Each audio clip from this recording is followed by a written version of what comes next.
Shemeji yako mwanangu hauwezi kumjua dem, lakini mwanangu ananisumbuaga nimpe iPhone. Mimi sina hela.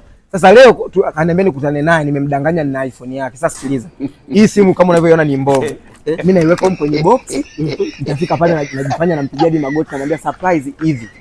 Sasa kabla hajapokea, tokea huko wewe kama kibaka, wewe si akujui. Fika pokonya ile box, tembea nalo. Yes ataona zawadi nilikuwa nimempelekea, lakini kibaka ndo kapitia. Hilo limeisha bwana. Wewe usiniangushe. Siwezi kufelisha, siwezi. Habari. Je, umenisumbua sana kuhusu iPhone. Sasa mimi zawadi yako nimekuletea surprise. Mimi kwambia nakupenda kichizao, usiwe na haraka. Wakati mwanangu bado hajapitia. Simu inaita, ngoja kwanza. Oh, move. God have mercy upon us. Oh. Samahani mwanangu, nimepata dharura mwanangu, ule mtoto mimi sitotokea mwanangu, mtafute mtu mwingine. Sasa kwa hiyo hauji hapo kupitia, hauji kuicholopoa. Mimi siji mwanangu, nimesafiri kwa kutoka sasa hivi. Shazingua sasa wewe, move sasa. Au ungeenda kuifungulia nyumbani, si ushafungua?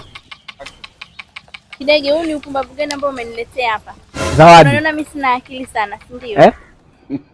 Ji. Au kute ni huyu jamaa aliyeniuzia amefanya mazingaombwe.